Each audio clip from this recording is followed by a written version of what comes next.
ಸ್ನೇಹಿತರೆ, ನಾವು ಬಿಲ್ಗೇಳಿ ಅಂದರೆ ಇಲ್ಲಿ ಕಳಸಾ ರೋಡಲ್ಲಿ ಬರುತ್ತೆ. ಇಲ್ಲಿ ಅನ್ಲೋಡ್ ಎಲ್ಲ ಮಾಡಿಕೊಂಡು ಗೊಬ್ಬರ ಸೀದಾ ಅಲ್ಲಿಂದ ಬಂದಿರೋ ರೋಡಲ್ಲೇ ಎಸ್ಟೇಟ್ ರೋಡಲ್ಲಿ ವಾಪಸ್ ಬಂದ್ವಿ ಕೊಟ್ಟಿಗೆಹಾರದಿಂದ ಸಕಲೇಶಪುರ ರೋಡಲ್ಲಿ ಸೀದಾ ನಾವು ಬೈರಾಪುರ ಅಂದರೆ ಹಾಸನದ ಹತ್ರ ಬಂದ್ವಿ.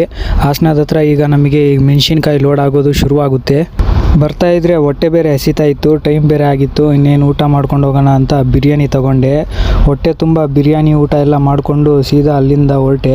ಬೈರಾಪುರಕ್ಕೆ ಬಂದಿದ ತಕ್ಷಣವೇ ಮಾಲೆಲ್ಲ ಬರ್ತಾ ಇತ್ತು. ಇಲ್ಲಿ ಪೆಟ್ರೋಲ್ ಬಂಕ್ ಪಕ್ಕ ಬಾರ್ ಇದೆ, ಬಾರ್ ಮುಂದೆಗಡೆನೇ ಇಲ್ಲಿ ವ್ಯಾಪಾರ ನಡೆಯೋದು. ಮೆಣಸಿನ್ಕಾಯಿ ಎಲ್ಲ ಬರ್ತಾ ಇದ್ವು, 10 ಚೀಲ, 2 ಚೀಲ, 4 ಚೀಲ ಎಲ್ಲ ರೈತರೆಲ್ಲ ಹಾಕೋ ಬರ್ತಾ ಇದ್ರು. ಇನ್ನೊಂದು 2-3 ಅವರಲ್ಲಿ ಎಲ್ಲ ಬಂದಿದ್ದಾದ್ಮೇಲೆ ನಮ್ಮದು ಲೋಡಿಂಗು ಶುರುವಾಗುತ್ತೆ. ನಮ್ಮ ಗಾಡಿಗೆ ಹಾಕ್ತಾರೆ.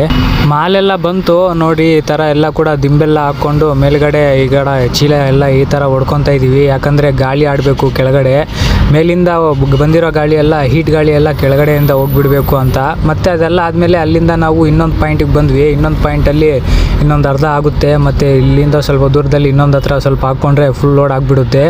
ಅದಾದಮೇಲೆ ಹಗ್ಗ ಟಾರ್ಪಲ್ ಹಾಕ್ಕೊಂಡು ಇಲ್ಲಿಂದ ಹೊರಟ್ವಿ ನಾವು. ಮೆಣಸಿನ್ಕಾಯಿ ಅಂತೂ ಫುಲ್ ಟೈಮಿಂಗ್ ಇರುತ್ತೆ. ಇಲ್ಲಿಂದ ನಾವು ಹಾಸನದಿಂದ ಬೈರಾಪುರದಿಂದ ಸೀದಾ ಬಾಂಬೆ ಹೋಗಬೇಕು ಈಗ, ಅಂದರೆ ಮುಂಬೈಗೆ.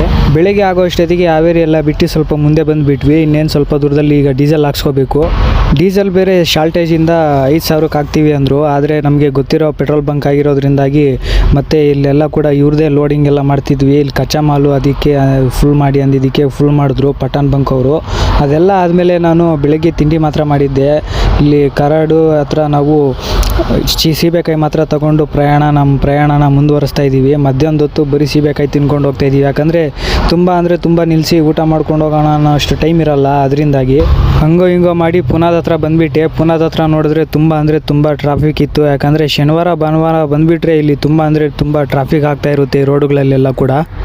ಆದರೂ ಸಹ ಟೈಮಿಂಗ್ ಎಲ್ಲ ಪಿಕಪ್ಪು ಮಾಡಿಕೊಂಡು ಮುಂಬೈ ಮಾರ್ಕೆಟ್ಗೆ ಬಂದುಬಿಟ್ಟೆ. ಮುಂಬೈ ಮಾರ್ಕೆಟಿಗೆ ಬಂದಿದ್ದ ತಕ್ಷಣವೇ ಇಲ್ಲೆಲ್ಲ ನೋಡಿ ಅನ್ಲೋಡ್ ಮಾಡ್ಕೊಳ್ಳೋದು ಶುರು ಮಾಡಿದ್ರು. ಬಂದಿದ್ದು 10 ನಿಮಿಷದಲ್ಲೇ ಅರ್ಧ ಗಾಡಿ ಖಾಲಿ ಆಗೋಯ್ತು ಗುರು.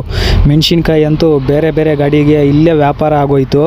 ಅಷ್ಟು ಡಿಮ್ಯಾಂಡ್ ಇತ್ತು. ಯಾಕಂದರೆ ಆ ಮಾಲ್ ಹಂಗೆ ಬಿಡೋಕ್ಕಾಗಲ್ಲ. ಮೆಣಸಿನ್ಕಾಯಿ ತುಂಬ ಹೀಟು, ಗಾಡಿಯಲ್ಲಿ ಹಂಗೆ ಬಿಡೋಲ್ಲ ನೋಡಿ. ಚೀಲ ಇಳಿಸ್ಕೊಳ್ಳೋಕ್ಕೆ ಒಂದೊಂದು ಹಗ್ಗದ ಹತ್ರ ಒಬ್ಬೊಬ್ರು ನಿಂತ್ಕೊತಾರೆ. ಆ ಟೈಪ್ ಆಗುತ್ತೆ.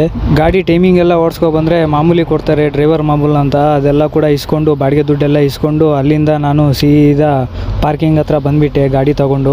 ಪಾರ್ಕಿಂಗ್ ಹತ್ರ ಬಿಟ್ಟು ಬಂದು ಗಾಡಿ ಇಲ್ಲಿ ಒಂಚೂರು ಜ್ಯೂಸ್ ಕುಡ್ಕೊಂಡು ಹೋಗೋಣ ಅಂತ ಬಂದೆ ಮತ್ತೆ. ಯಾಕಂದರೆ ಪೈನಾಪಲ್ ಜ್ಯೂಸ್ ಅಂದರೆ ತುಂಬ ಇಷ್ಟ ನನಗೆ, ಫ್ರೂಟ್ಸ್ ಜ್ಯೂಸು.